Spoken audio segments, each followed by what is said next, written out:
All right, let's get this show on the road, and welcome to the December edition of Huddle. Thanks so much for coming, and I think we got some meaningful stuff to talk about today. We are going to talk very specifically about post-closing follow-up systems and why they're so important. I think it's a major issue that we need to address as salespeople. We're going to talk about a couple documents and then I think we're going to finish off talking. I want to pick everybody's brains, see where everybody is at on their AI journeys, and make some recommendations because we are careening as a company. I don't know if careening is the best word for it, but we are moving rapidly towards many wonderful AI tools.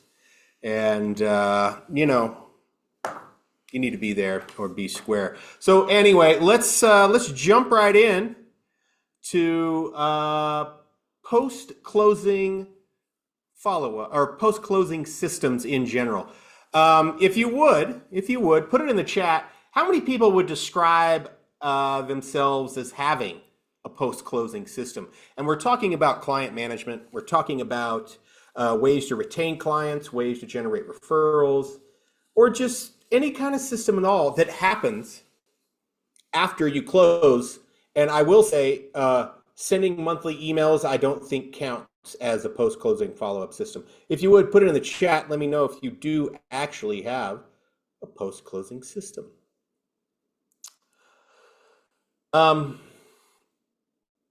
Let's talk about, Kylie says somewhat, but would definitely like to improve it. I do things, but I don't have a system. I follow up at move-in day. Okay. All things that I think, all those things are meaningful. I think let's talk about the many reasons why this is important. And we talk about one of the things that highlights this this issue for all real estate agents the best is that, and this is always, I always reference this report that the NAR produces. It's a survey of buyers and sellers. And every year it produces very similar results, actually. And 80% of the people who sold a home would recommend their agent to somebody else. That's a huge number. It hovers between 80 and 88%. It's a massive number. People like using real estate agents. They would refer them. But the reality is the number of people that actually use their same agent twice is incredibly low. So, I don't know if there's a direct line between 80% would recommend and then only 12 to 15% actually do use the same agent again. I think that's a massive problem for us, not them, but it's a massive problem for us in that we haven't developed reliable automated systems to keep our clients. So think about that, but also think about how difficult is it to manage, just say 24 people in a way that is meaningful enough to have them remember your name, keep you in their thoughts about real estate for 5 years, even though you need to do it longer. But 5 years is a long time to have, to have a manual system that is, constantly out there trying to churn, keep you in front of people. That's a pretty difficult task. And I think that's why the majority of agents really don't have a great post-closing follow-up system and struggle with that, because setting up the system and understanding technology is not necessarily easy. Let's go to the chat. Marilee says, the Greg and Brock team do. They get a 1-month anniversary call, a 6-month anniversary call, and a purchase anniversary for 10 years. Let's just think about that for a second. They have a reminder for 10 years from now when they do a deal. A reminder for 10 years from now. That's really great planning. It's obvious, right? I don't need to wax on about how impactful that is or about how they're thinking so far into the future. Like, do we want to be in business in 10 years? I think most of us would say yes. Maybe there's some people who'd be like, I don't want to be in business in 10 years. But most of us still need to make a living. We'd like to make a really good living. And to have a purchase anniversary in 10 years as a reminder or an action item in your business plan is pretty incredible. Um, uh, Kimberly says, I have my post-closing system and reminders set up for follow-up, move-in day check-in, 2 weeks after follow-up to see if they need any contractors or anything like referrals. I think that's pretty impactful too. Let's take Kimberly's example, because I think we can expand on that. I think that's a really good follow-up system. But let's just take her example and the emotional impact it may have on your clients. Now, if we don't do any follow-up, we go to the closing and maybe we even deliver a great closing gift. They love our service and they're ready to refer us to somebody else. That whole process, yeah, they closed on the house, but anybody who's moved into a house knows that that point for the next maybe 90 days, there's a lot of work to be done. There's moving in, there's unpacking boxes, there's if a house is vacant, there's probably things that are going to break immediately because things change in houses, and the use of a house changes, and mechanical systems change, and all sorts of things. So to just simply do what Kimberly says, which is move-in day check-in, 2 weeks after follow-up, and then just give them a list of contractors or make sure everything's going okay. That speaks volumes to, hey, I know I got paid and I don't have any real obligation to you, but I actually care about your well-being. I'm here to help if I can. That speaks volumes to the services that you're providing, right? You went beyond closing. You don't have any immediate, obvious financial gain from this action, but yet you're still there. I think that's very impactful and can go a long way. But let's talk about, let's kind of go back to a bigger, broader view, which I think Merrill Lee and the Greg and Brock team are getting at. A great follow-up system should be designed to do several things. Let's talk about one of them. So let's talk about just online reviews. How important is a review on Google right now, or a review on any site? I would say it's huge. Scott, big. I think it's huge.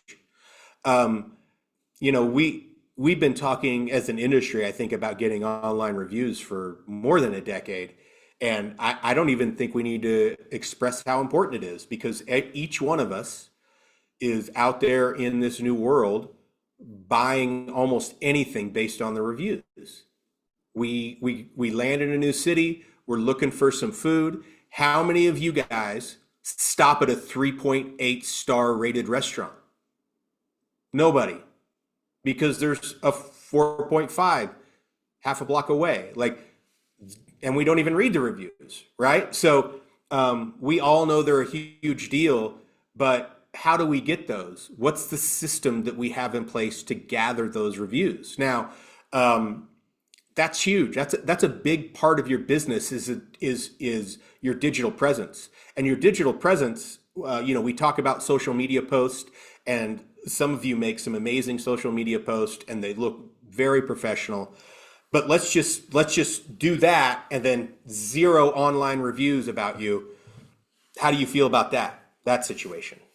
Feels okay, because if somebody looked you up on social media, they go, oh, this person's open for business, but there's no one speaking to the legitimacy of your service in the form of an online review. So if that's not a big part of your post-closing system, I would highly encourage you to start thinking about that. And I think Joe, if you would chime in on this, are we in development for a review gathering system? I don't know if we are. I feel like we might be. Yeah, we actually. So one of the things that we're trying to do is figure out. I can't hear you. Is that my problem? I think it's my problem. Can everybody else hear Joe? Can you hear me? Yes. Oh my gosh. Oh, okay. All right. So wait, you guys can hear me. Okay, hold on.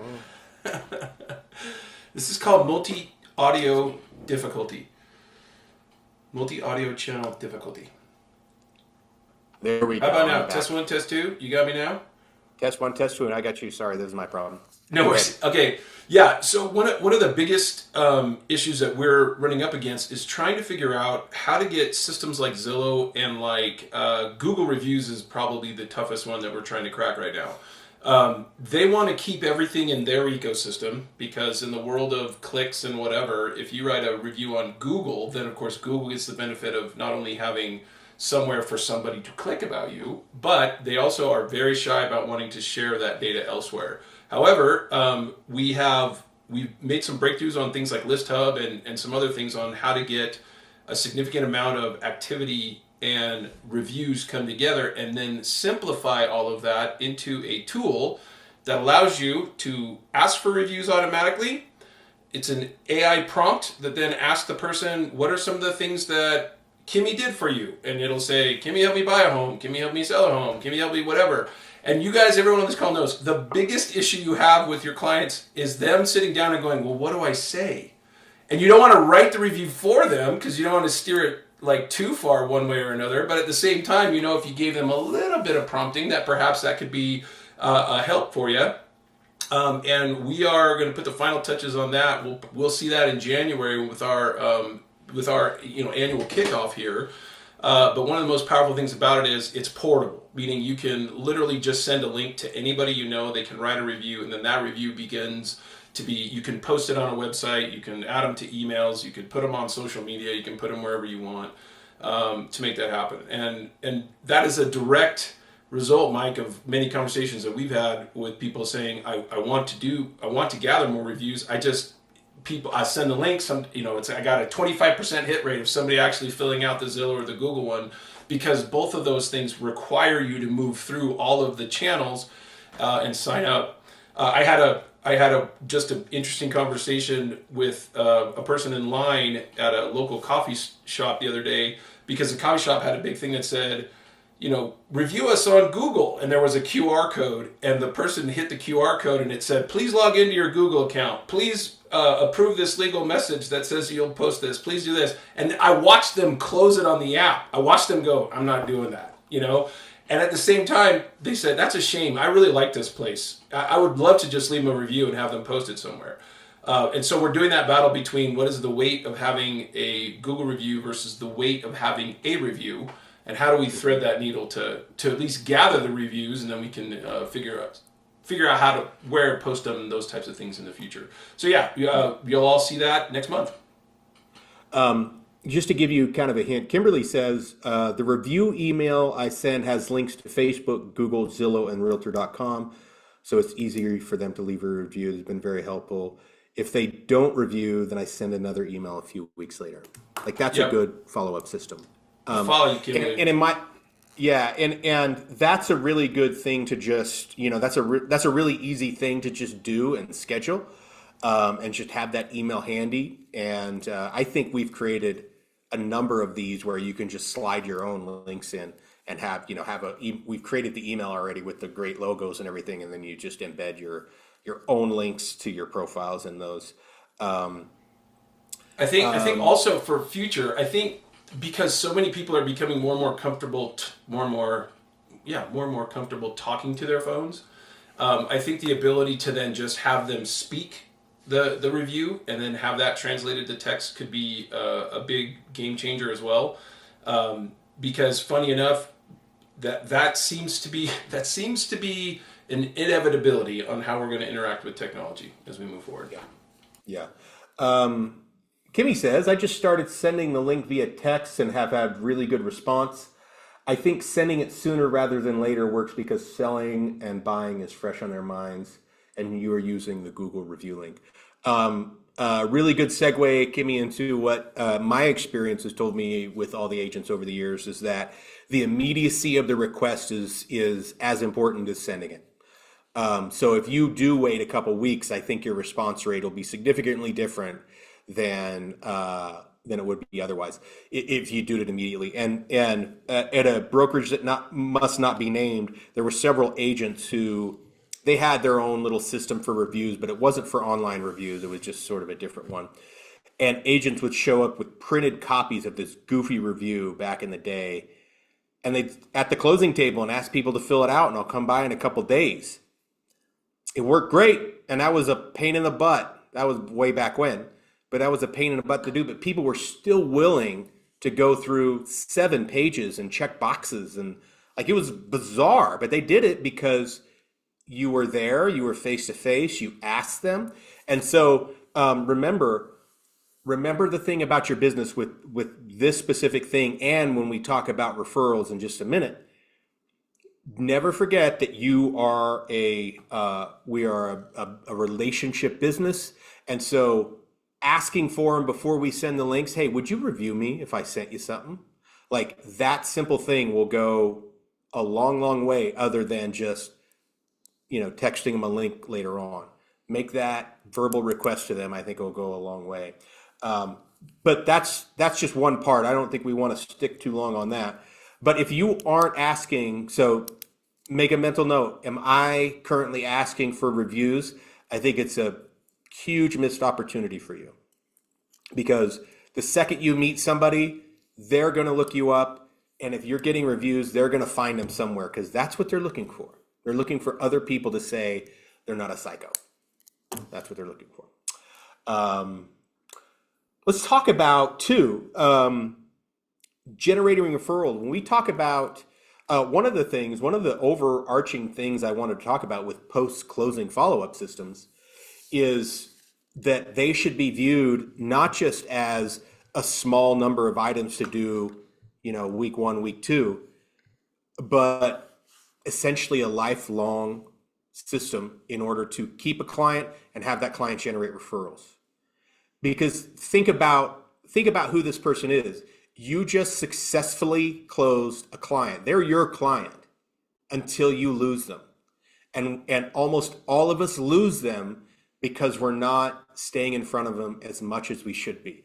We haven't become an indispensable source of their real estate life. Okay.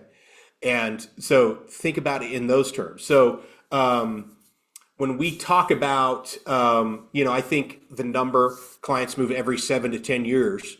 I don't even know. I think it's even, that number might be climbing now. I don't know what the real number is, but that's normally where it lands. So if that's the case, we can't just rely on that one person to make us a living unless they're generating referrals for us. So what is, if you're asking for referrals, what is your strategy there? How are you doing it? Is it part of your post-closing follow-up system? And I'll tell you what I've seen, because I think it's helpful for agents to understand what's possible and kind of compare it to what they're comfortable with. I've seen very aggressive follow-up systems that embarrass me, frankly. I've seen people at closing tables, demand might be a strong word, but barely strong, where they say, I need 5 names of people who you think might buy and sell real estate. And I haven't seen it personally, but I know these people, and they tell me this, and I want to say something like, is that really? But I don't. And then I've seen it, all the way till 6 months later. They're like, hey, they send a text message that's super soft that says, anybody who wants to buy or sell real estate. Also, probably not a great strategy. But there's a whole wide world of in between of how you can, be not pushy, not salesy, make phone calls, make real connections, and ask for referrals. That would be my strategy. And end every phone call with, by the way, anybody who wants to buy or sell real estate. That would be my generic strategy. But there's a whole world in which in ways that we can do it if we have a system to do it. Kristen Visser says, I text a link to my Google review page when I let clients know their transaction has recorded. It works 100% of the time. It works 90% of the time. That's actually a pretty good amount of time that it works 90% of the time. 90% of the time it works 100% of the time. Yeah, just chiming in on that, Mike. I think it is so critical on the timing of that, because you have to play on the emotional high of what's happening. And every day that review doesn't get written is another day of their life moving from that huge life-changing event of occupying, selling, or going into their new home, and then it drifts into, well, yeah, we've been here, for a few weeks now, and then you get to that phase about a month out where the cardboard boxes start to disappear from the garage, and then 90 days from there, they're not thinking about the whole transaction and the pivot that they made in their life to get in there, and that's really, really huge. Yeah. Oh, sorry. Scott's comment in the chat. You can get reviews from vendors or other agents too. Absolutely. And so the idea is, how do you make the top of the funnel big enough to get any of those, right? Other agents, other vendors, people that you work with, home inspectors, like mortgage people, all that. Like, how do you get that funnel big enough so that review status goes? And then the other thing is, how do you place them in a spot that actually gives you the credibility by having those reviews count as views or clicks, or in this world right now, they have to be what's called AI visible, because the majority of searches are now happening on AI. They're not happening on Google. So you've got this interesting shift and pivot coming here that we're kind of walking through and making sure that we're taking care of everybody on that level. Yeah, and I think too, Joe, maybe you could speak to this. I have seen many agents putting their reviews basically as text on their website somehow, or build little cards on their website. I think is very meaningful. I think that goes a long way and will go a long way with AI. So I think, if they leave a review on Google, I don't think there's anything wrong with taking that and building a page on your website of those reviews. Is there You should absolutely be doing that. You should absolutely be doing that without question. Kim Kirk says, I also ask clients of people who may have pivoted on their search but worked hard to support while it made sense. I think you need to expand on that a little bit for us, Kim. Kylie says, can we do that on our BHHS website? Yes. You can absolutely do it right now. You can make plenty of edits. Yeah. You can make plenty of edits in there. You can they're embed things. You can embed video. Yeah, sorry, Mike. They're called testimonials on you go up to the intranet and you go down to your settings. It's called testimonials. You can do that right now. And if anyone wants to, follow up with me on that, feel free. Take it away, Kim. Okay, thanks. Well, I've worked with, some people who are looking in Moab as well as like St. George or Oregon. I mean, sometimes they're just trying to figure out where's the perfect next forever home for them. And we get so far into the process, but then ultimately it's just not the right fit for whatever reason. But we have a good working relationship, and I want them to also provide reviews about their service and their experience, whether we got to the finish line or not. And I've had great reviews in that regard as well. That's a really great point. Thank you. That may be something you need to remember, because, if you have a post-closing system and you don't close, well, you're not going to ask for a review when you should ask for a review, which speaks to Scott's point. Yes, vendors and people you do business with, they can give you reviews. They work with you. They know. And they're not going to give you a review if they think you're a psycho. I mean, let's just say it. They wouldn't do that. Let's talk a little bit about check-ins, because we talked about generating referrals, stuff like that. So I definitely believe if you're thinking about your post-closing system, I love the anniversary idea. I think you definitely should have a 30-day check-in, maybe a 90-day check-in. The anniversary check-in, I mean, that's the easiest thing in the world to help maintain your client relationships, and it's a wonderful reason to talk to them. I mean, sending a text or a video message on, the anniversary date of their purchase is a great way to connect to people. Everybody's all like, what do I talk about? Well, there's one reason, anniversary of their purchase. Make sure you're marking that down and using it. And also these check-ins, when you do these check-ins, it doesn't have to be some great email. It doesn't have to be, some marketing scheme. It can be a text message that says, hey, it's been 30 days. Everything going okay at the house? Do you need any recommendations for vendors? Do you need anything that I can help you with, point you in the right direction? Those are all meaningful check-ins. As always, I recommend phone calls, or if you're in the neighborhood, you stop by and show your face. That's the most effective way to do it. But if you can't bring yourself to do it, then yes, send a text message. housewarming gifts, Popeyes. Uh, these are, some of these things. So some of these things that you can make, I think, would be kind of a static marketing piece. So post-closing homeowner guide, you could throw one of those together. Um, Home anniversary program. This is kind of interesting. We talked about, maybe just reaching out. And maybe Marilee can speak to the anniversary program, but a good anniversary program might include, a yearly gift that's small but interesting, Maybe instead of giving people pies on Thanksgiving, if you have enough, you're giving people a pie on their anniversary gift, right? That's a good reason to stop by and deliver a pie in person. That's something that's meaningful. Um, Home maintenance reminders, all these things, some type of guide or some type of leave behind that would be valuable for them. That's something that you can create, maybe do small edits every year and print, 5 or 6 of them and have handy. I think that's meaningful because it's something that they would hold on to.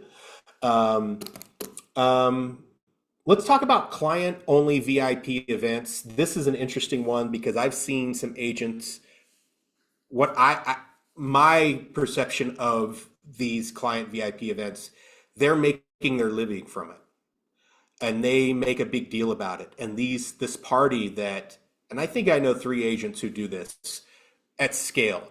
They're essentially, they do a party, a pretty good party. They rent a venue, and the people they're inviting are people that really do business with them. They're not inviting the entire world or people who might do business, but they do this every single year without fail.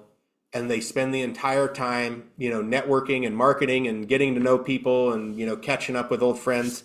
And I think these people, the people that I know that do this, I don't think they can envision a world in which they don't do something like this because they wouldn't know what to pivot to that would generate as much business for them. But remember, these are the big parties. They don't have to be this way. You can create things that are smaller. You can have small client barbecues and invite 5 or 6 people. You can do all sorts of things that are designed to get you in front of your clients who have closed business with you because they're meaningful people in your life. You can schedule all that and think of all that, and it doesn't have to be a grand scale. It can be on whatever scale you're comfortable with. But that's, I think, really important. Let's talk about referral requests. I think somebody put in the chat too that they have an email that goes out to request referrals. I definitely think that's something that you can do. I think maybe you can do it once or twice a year. But is anybody doing that, sending out a referral email? Let's talk about 2 things why I think it's probably worth your time.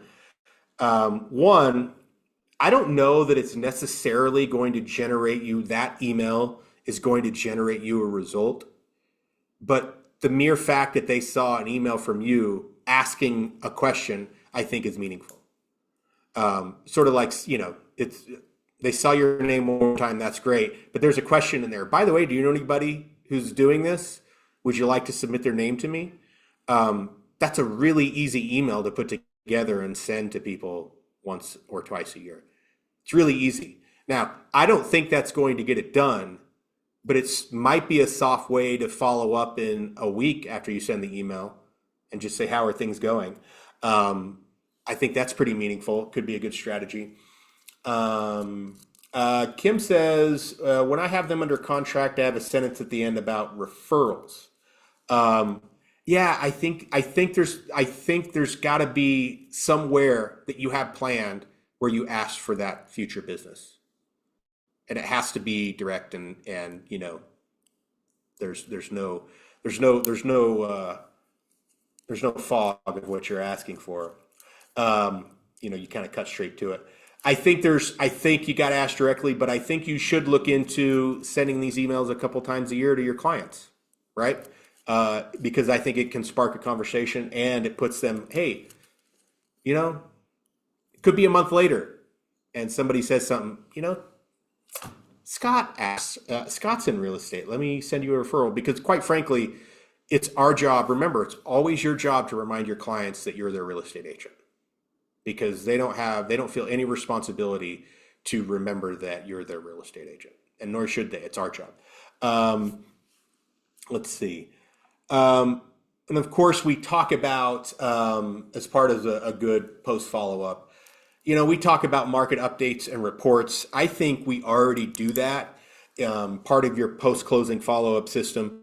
If this should go without saying because we talk about this frequently, but our company is already producing probably everything you need in the world of social media and email marketing to stay in contact with your clients in that way.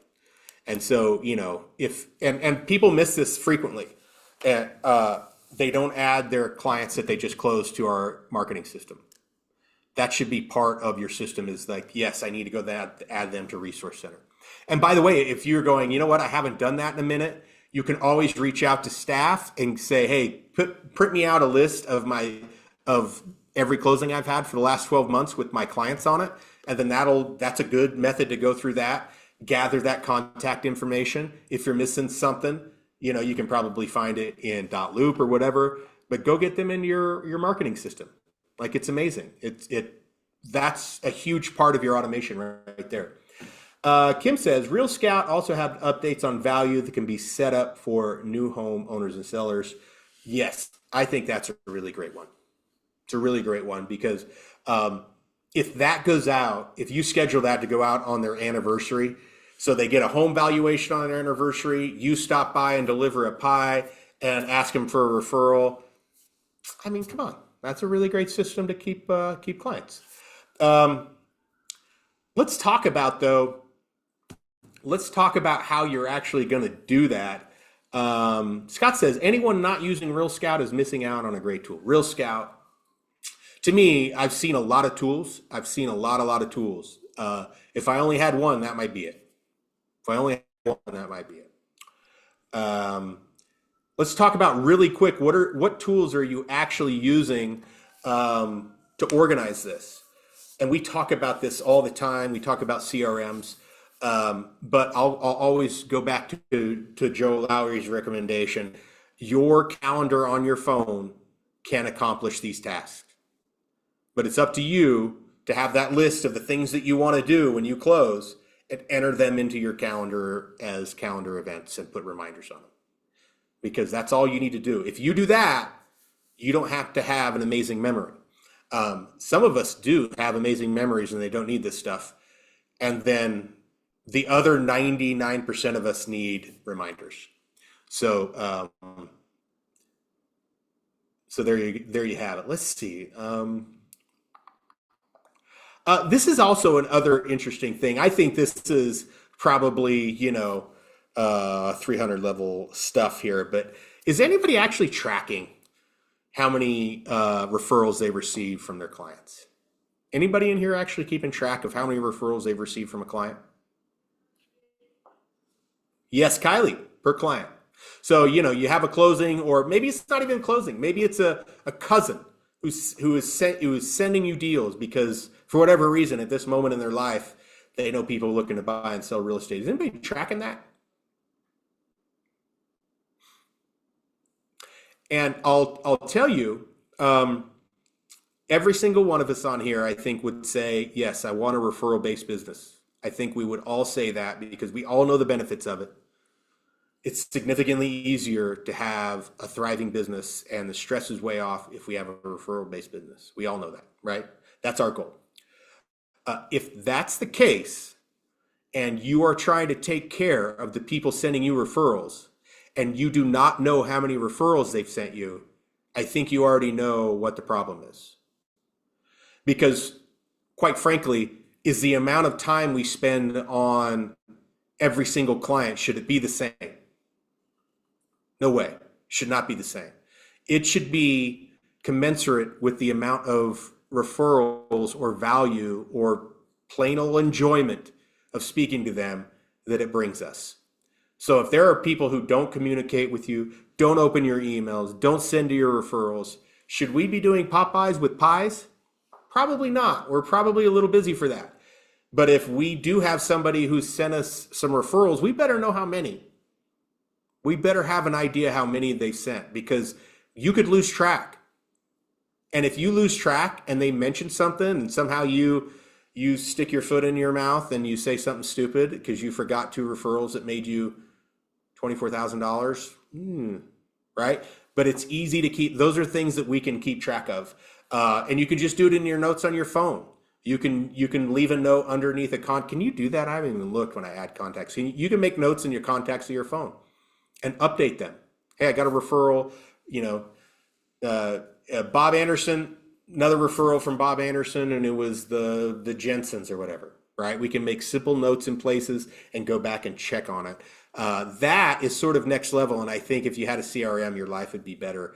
But think, that's the direction you want to go. You want to be a referral-based business, and you want to take care of the people sending you those referrals.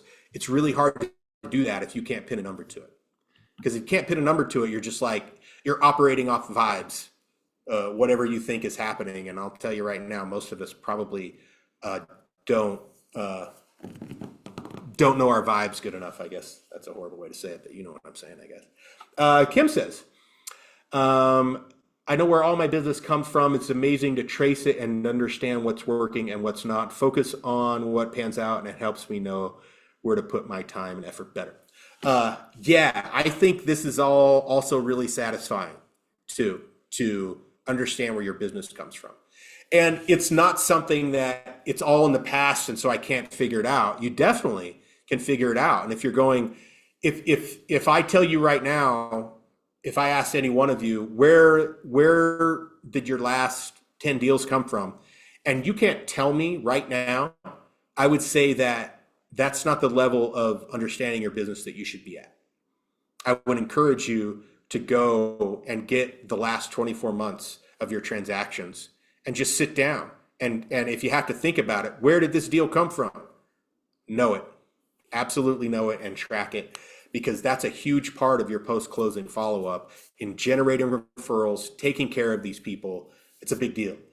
So understand that really well. And by the way, if you're going to go into the past and go, where did my business come from? You might just instinctually do this already. But if you go back in 24 months and you go, oh, okay, I did X number of transactions, and 80% of those transactions came from referrals, let's say. And then you go, but I also did 32 open houses. How many deals did I get from open houses? If the answer is 0, we either change how we do open houses or we stop doing open houses, right? Come to Jesus moment right there. So that's how you should be using this information. Like, am I dedicating my time to the right places? Because if it's all coming from referrals, we'll develop a great follow-up referral system where you're taking care of these people who are doing it. By the way, just a couple of things that I have seen agents that the things that I think I've seen the most meaningful for taking care of your past clients and generating referrals is, one, the client VIP party. I've seen that just be very effective, and the people who do it cling to it. Like, they will never not do it. And the second one is birthday week lunches. The easiest thing that you could possibly do, birthday week lunches. There's 52 weeks in the year. And if you can't fill up every single week with a birthday lunch, that's your goal. I want to take one person to lunch every single week. And all you do is reconnect and have a good time and eat lunch. And maybe you give them your business card when you leave. Because they're going to ask you, what's going on in your life? You don't even have to go, by the way, do you remember I'm in real estate? You don't have to be obtuse about that. Because they're going to ask you, what's going on in your life? And then you'll have an opportunity to talk about yourself, which is what all real estate agents want deep down in their hearts. I'm teasing. Okay. All right. It's 1:43. We are going to move on. Does anybody have anything they want to discuss before we move on this particular topic? Anybody struggling or need any direction on this particular topic? Yeah, Mike, this is Bob Starks. I didn't read this. Kylie says, yes, pretty well. We have hosted parties for clients who give us in excess of 5 referrals. I think that's pretty cool. And I think, if you have that level of business, I mean, you can almost say it outright. Man, you guys are so generous. I'm so thankful. You've really helped me out this year. Can I throw a little get together and we have a good time? Um, Kim says, tracking and send thank you. I have a client who has not purchased but sends me referrals. I mean, that's as valuable as anything else, right? So there you have it. Where do people hold VIP parties? Examples. So I have seen them as backyard barbecues, not just like a casual backyard barbecue, but they're cooking ribs, they're cooking wings. They've got the beverages are flowing, they decorate a bit and they invite some people over. I've also seen them, they rent out small venues and they hire a DJ and they spend a solid 45 days sending out invites, making follow-up calls, making social media posts directed at only those individuals, and they make those personal phone calls themselves to make sure these people are personally invited. Like, I've seen it a big deal, and I've gone to those things, and let me tell you, like, they're getting a ton of play out of these. And is it expensive? It's a relatively expensive affair. Probably cost $3,000 or $4,000, I would guess. But in the grand scheme of things, seems like you could find a way to have that pay for itself. This is also a popular thing. Scott says, 2 groups I know went out on a movie theater. The movie theater idea is actually really cool. The only downside I've seen to the movie theater thing, the upside of the movie theater is, I think a good portion of people are like, yeah, I want to go to that movie, because you pick a movie, right? And you set the time. And so people are like, a free movie. And so I think you get really good response to that. The downside is all you have is the before, and then something starts, and then maybe sometimes you can get a microphone and speak for 10 minutes, but I've seen the organization of it trying to actually get in front of these people to spend time. It's a little bit difficult. So you got to really focus after it gets out, and then everybody sort of wants to get at the person who created the event at the same time. And so there's not a lot of time to mingle, but you get good turnout. And I think it's a really good thing to promote. And people are very grateful for it too, by the way. Joe says, Sharon has been doing an annual shred event that I always thought was very clever. Yeah, I think that's an easy, that might be, Sharon, you can tell us how easy it is. That feels like a pretty easy organizational effort. And I think a lot of people can participate in that as well. Yeah, thanks, Joe, for the kudos on that. We've been doing it, 14, 15 years as an office event. So it's just a really good opportunity to throw something for the clients. We have breakfast, we have a shred truck here. And even though a lot of people aren't paid themselves, the younger generation isn't collecting paper the way the older generation was. They're helping to clean out their parents' houses and whatnot. We fill a great big truck every year. But we have a bounce house, we have breakfast, and then we have the shred truck. And it's just a great opportunity for the clients, for my agents here in the office to reach out to their client base and offer something of value to them. So whether they come or not, it's a great touch point to reach out to your client base. So it's been hugely successful as a reach out. Okay, there we go. Thank you, Sharon. It's 1:47. I wanted to, we don't have a lot of time left. I did want to we'll cover this document next time. It's not going to drastically affect your life if we don't cover this document. But I want to talk about, I want to put it out there to the group. How many people are currently using AI every single day, not only for their business, but just in general use? Doesn't even have to be for your business. Yes or no in the chat, please. No no's so far. And I'll also add, what is everybody's comfort level with it so far? I think some of the things that we're going to be doing as a company, I'm going to be doing in my office, especially during, the slow time of the year. We're going to be doing some AI stuff for sales meeting and place a sales meeting next week. You're going to see a pretty good push next year from Berkshire on this issue. Pretty good push.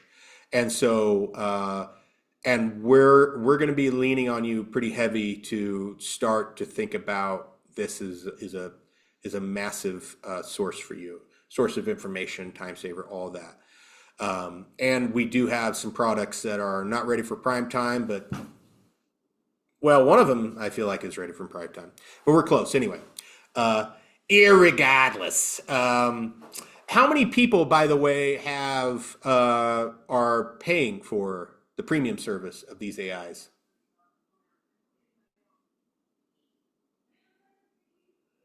So you are.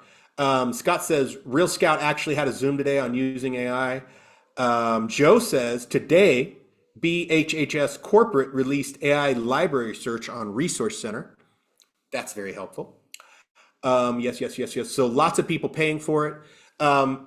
There's so many, AI is being integrated sort of like in this website. So you don't have to, those generic search results you were getting in the past now are significantly better when you integrate. I don't know how many of you have tried just using Gemini and Gmail. Like, so much better searching for the things you need. So much better searching for the things you need. So just a heads up, we as a company are going to be pushing you to subscribe to one of these, because the tools that we're rolling out, you will easily recoup the value of that. So be thinking of that. We're not going to say one thing or the other. If you have a preference or you want some advice, give Joe a call, give me a call. I've used ChatGPT and Gemini heavily, both of them heavily. And so Scott says, I removed Gemini from Gmail as they scan every email and document you have. They sure do. They sure do that. Claude is great too. Yeah, I use Claude for a bit. There's a lot of great ones out there. And I am currently on the Gemini train. But who knows what'll happen in 45 days where I will be off the Gemini train. That's just how it's going. I'm train hopping right now. Does anybody, okay, so if we're all using it, if anybody's willing to share, what are you currently using AI for on the regular as part of your current business operations? Other than, here, I'm going to take this off the table. You don't get to say property description, because we were talking about using AI for property descriptions like 3 years ago. You can't say that. That's off the table. Other than property descriptions, have you integrated AI into your life for your business in any way? Staging suggestions, email drips. I like that one. Staging suggestions. Kimberly, so you're uploading photos and saying, how would this look better with furniture in it? Awesome. Kimberly decorated her own living room. It's actually a pretty good idea. I should do that. I've just been using it to put people's faces in famous photos. Not a productive use of my time, but I'm still doing it.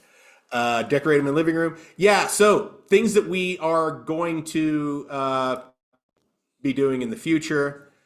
We're going to do a whole host of things that are going to make your social media life, your advertising life, your business organization, your transaction organization, all the way down to property searches. And when we talked about, Resource Center got an AI search, so is your MLS searches going to have this AI feature from us. So you're going to be able to go.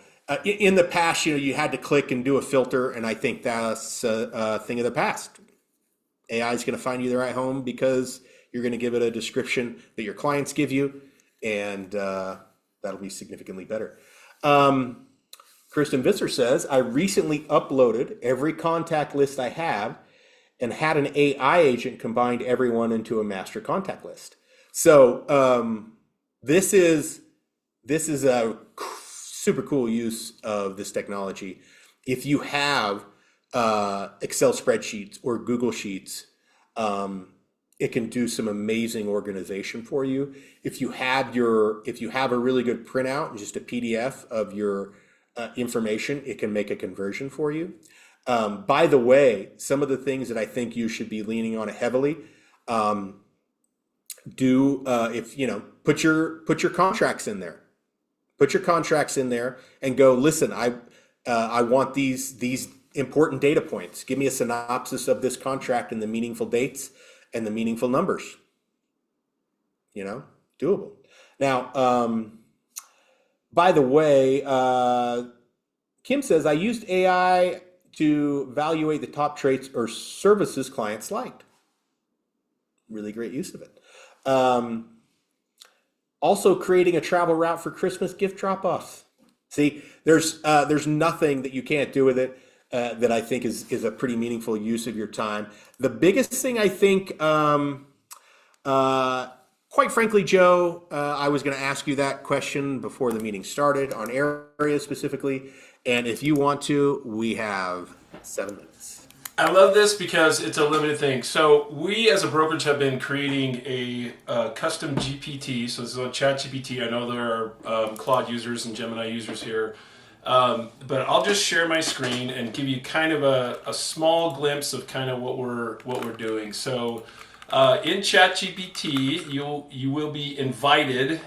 This is Area, and this is Advanced Intelligence for Real Estate Agents. Can I get a collective mini applause for that? I think that was pretty good. That's a one great... of the first things. Yeah, thank you. It asks. One of the hardest things about this AI is exactly doing what Mike just asked. What do you use it for? So one of the first things you can ask Area is like, what can you do for me? So this is our brokerage's AI. This is all ours, right? So you could just ask Area, what can we do for me? And then she's gonna go out.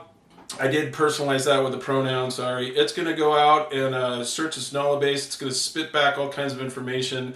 Area is actually designed to be able, and apparently it's very sleepy right now. There we go. So we have legally found a way to connect GPT to the MLS without bypassing any legal issues. And so you can run listing searches, market intelligence that actually pulls market data from the MLS as opposed to going to Realtor or Zillow or any of the public sites that go ahead and do that. It'll write you social media captions. It'll do all that kind of stuff. Does anyone have an active MLS lookup right now? Just any MLS number. Some of you got to have one by heart. Let's do it. Let's see it. 209-9972. All right, so I just put in, what can you tell me about 209-9972 WFR MLS? So it's going, because we are actually querying the MLS, it's going to ask you, do you want me to go look? And you say, yeah, go ahead, go look. And so it's going to go talk to the thing, and it will actually pull the MLS details from here, including photos. I know that you don't see that a lot from other stuff that's like that. That's pretty cool. And then you could just say, let's do this. Give me a just listed caption ad, right? It'll go through, it'll write, it'll do anything you want. Going back and forth.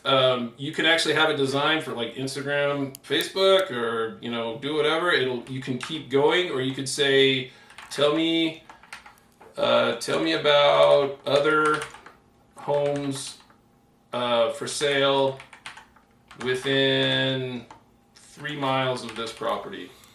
Of course, when everyone watches you type, it also goes very slow, and you can see how with the AI. So of course it's going to say, hey, you want me to go check the MLS? You go, sure. So it's going to go out, check the MLS, come back. It says, here's everything that we're doing. So it's talking about land development opportunities, commercial opportunities, everything else, so on and so forth. We will also be able to do things like make the front lawn more green, make it do more like this, and then we can say resi only, please. And the more you talk to it, the better it gets, right? And we are at 158, so it's going to go out and check again. That goes away after you do it a few times, by the way. So then it goes like, all right, well, here's one, in Logan. We'll do there we go, sold residential comps. Yeah, go do that for me. So it's going to go, again, check the MLS. It's going to pop a little screen for me. And then once you do this, you see how you can start pulling in everything from marketing and other elements right there. Well, and that's why we're not releasing it just exactly yet. It's asking about location radius. But it'll do a CMA for you. It'll do anything that you could possibly imagine on real estate related functions. So we'll send it to the MLS. It'll do the parameter. It'll do all kinds of other kind of fun stuff. So it goes back and forth with the subject property. It just keeps going. You can keep talking to it on and on and on. And for those of you that don't want to use your own little GPT, we're also building something that will be on the intranet that allows you to go in and have this entire activity. All of these are fair housing protected. The GPT knows all the real estate laws of all the entire state. It knows the counties. It knows zip codes. It knows everything you could possibly imagine. One of the things that I think we should wrap with 1 minute. 1 minute. Anyway, Will's entire coaching manual. So Area has the entire coaching manual. It has all the forms, everything you could possibly imagine. And so you can ask it questions about that. The objective is to give you a tool that you know will be safe and return results that you can actually use and you can trust, which is why the MLS connection is so important. As you guys know, if you're asking regular AIs right now about real estate related tools, it's pulling that information from other websites that may or may not be complete. And if it's not complete, it will complete it with stuff it makes up. So there's a couple of things that we really want to make sure that we're getting 100% accurate. And that's the preview. All right, very good. Yeah, I think if you're not using this every day, I would highly encourage you to get there. I mean, not every day. Just, replace your Google searches, experiment with image creation, experiment with the video creation feature. And I tell you that not as a toy, but it can kind of open your eyes to how unbelievable this is. It's kind of unbelievable. And not to mention, all your tools that you're going to be using in the next 18 months will have some version of this, and your familiarity with it will only make your life better. So anyway, it's 2:01 and we're going to wrap. So thank you everyone for coming and participating. Great to see you. And